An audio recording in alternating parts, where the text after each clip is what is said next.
Gembleng siswa bermasalah di barak militer memang memunculkan pro dan kontra. Baru berlangsung 4 hari, Gubernur Jawa Barat pun sudah berencana untuk membuat program yang sama untuk orang dewasa. Kita bahas bersama Wakil Ketua Komisi 10 DPR RI dari fraksi PKB, Pak Lalu Hadriani Irvani. Pak Lalu, selamat petang. Selamat petang Mbak Cindy, Assalamualaikum. Waalaikumsalam warahmatullahi wabarakatuh. Pak Lalu, ini sudah masuk hari keempat. Komisi 10 sudah dapat informasi terakhir soal rangkaian kegiatannya, apa saja isinya? Ya tentu sampai hari ini kami belum menerima info real ya yang dilakukan atau aktivitas yang dilakukan oleh siswa-siswa kita yang ada di Purwakarta. Nah, perlu dicatat bahwa siswa-siswa yang ada di Purwakarta ini menurut informasi dari Kepala Dinas Pendidikan Purwakarta adalah kelas 8, kelas 9, artinya jenjang SMP ini. Nah, saya sependapat dengan Wakil Menteri Pendidikan Dasar dan Menengah bahwa memang tentu kami di Komisi 10 akan meminta Kementerian Pendidikan Dasar dan Menengah untuk mengkaji ini apakah positif atau perlu ada perbaikan-perbaikan atau bahkan ini bertentangan dengan tujuan dari pendidikan kita yang sudah jelas tertulis di dalam peta jalan pendidikan nasional. Kemudian yang kedua, dari awal juga saya menyampaikan bahwa niatan dari Pak Gubernur Jawa Barat ini sebenarnya bagus. Tetapi yang ingin saya katakan juga bahwa perlu dilakukan kajian yang menyeluruh.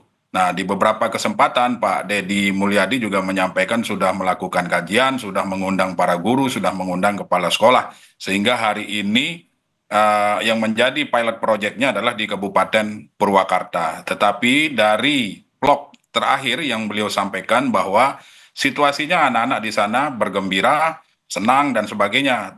Namun saya belum melihat aktivitas belajar. Nah, jangan sampai pendidikan yang diberikan di asrama hanya pendidikan karakter, pendidikan bela negara, pendidikan wawasan kebangsaan dan lain-lain, tetapi melupakan pelajaran-pelajaran mereka di sekolah. Nah, Pak Lalu akan melakukan kajian tapi bersama dengan kementerian. Tapi dalam kajian itu indikator yang akan diperhatikan apakah program ini efektif atau tidak, itu apa saja, Pak? Ya, tentu pertama kami ingin memastikan bahwa para pelajar-pelajar kita yang hari ini sudah dicontohkan oleh Gubernur Jawa Barat bahwa kelas 8, kelas 9 yang bermasalah yang ada di Purwakarta. Kami ingin memastikan bahwa anak-anak ini atau pelajar-pelajar ini tidak ketinggalan mata pelajaran di sekolah. Kita tahu hari ini sudah bulan Mei, sebentar lagi akan ada ujian. Nah, ini juga perlu dipertimbangkan. Tidak hanya di dalam barak tersebut mendapat pelatihan disiplin, pelatihan karakter, dan sebagainya. Tentu nanti kami akan berkoordinasi dengan Kementerian Pendidikan Dasar dan Menengah. Kalaupun misalnya yang dilakukan oleh pemerintah Provinsi Jawa Barat hari ini bagus untuk kedepannya bagi anak-anak Indonesia, ya tentu kami ingin mendapat kajian yang komprehensif dari para pakar yang tentunya nanti bekerja sama dengan Kementerian Pendidikan Dasar dan Menengah. Kami menginginkan bahwa siswa-siswi kita ini atau siswa-siswa yang hari ini masuk ke dalam barak militer yang dicontohkan di Purwakarta, pertama mereka tidak tertinggal pelajaran di sekolah, bagus pendidikan disiplin, pendidikan karakter, dan pendidikan wawasan kebangsaan, ya kita tidak ragukan lagi. Nah, sesuai dengan Permenhan nomor 22 tahun 2000, nomor 8 tahun 2022, memang jelas diatur di situ bahwa pendidikan bela negara itu sesuai jenjang, baik PAUD, SD, SMP maupun SMA. Ya, kita ingin memastikan bahwa jenjang SMP yang hari ini dilaksanakan di Purwakarta memang sesuai dengan Permenhan itu. Kemudian yang kedua, kami ingin memastikan bahwa anak-anak ini tidak kehilangan hak sebagai anak. Nah, ini yang menjadi penting. Tidak kehilangan hak sebagai anak, tidak kehilangan hak mendapatkan pelajaran yang sama dengan anak-anak yang dikatakan normal yang belajar di sekolah. Demikian, Mbak Cindy. Pak Lalu, tapi kalau misalnya memang tujuannya adalah untuk membina dalam tanda kutip anak nakal, apakah ada alternatif lain sebenarnya yang disiapkan juga oleh Komisi 10 atau akan ditawarkan oleh Komisi 10? Ya, tentu kajiannya harus holistik. Kemudian yang kedua, yang ditekankan oleh pemerintah Provinsi Jawa Barat, kalau saya berdiskusi dengan beberapa teman yang terlibat langsung di program ini, ya mereka menekankan pendidikan karakter, menekankan kedisiplinan, menekankan agar nanti ketika keluar dari asrama, atau barak ini mereka betul-betul menjadi anak-anak yang baik. Nah, sekarang pertanyaan saya, kategori anak yang baik ini seperti apa? Ini kan harus melalui kajian. Seberapa parah anak-anak ini berbuat tidak baik di Purwakarta.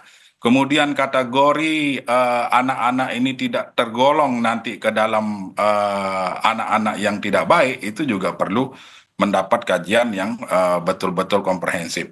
Nah, kalau hanya sekedar pendidikan karakter, sekolah juga mampu sebenarnya, atau caranya dirubah. Misalnya, TNI dengan tidak menggunakan pakaian loreng, tidak menggunakan atribut TNI bisa juga memberikan pelajaran di sekolah-sekolah, dan tidak hanya anak-anak yang bermasalah ini yang karakternya tidak bagus. Siapa tahu nanti di sekolah itu juga kan banyak yang membutuhkan pendidikan karakter, pendidikan disiplin, dan sebagainya.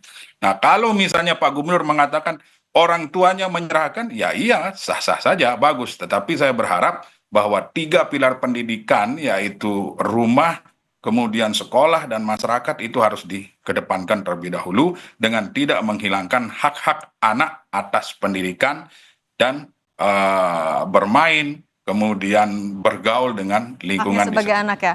Pak Lalu singkat saja, artinya tapi dari Komisi 10 sikapnya bagaimana? Pembinaan dilakukan oleh TNI ataupun juga masuk ke sekolah. Anda setuju dengan ini? Singkat saja Pak.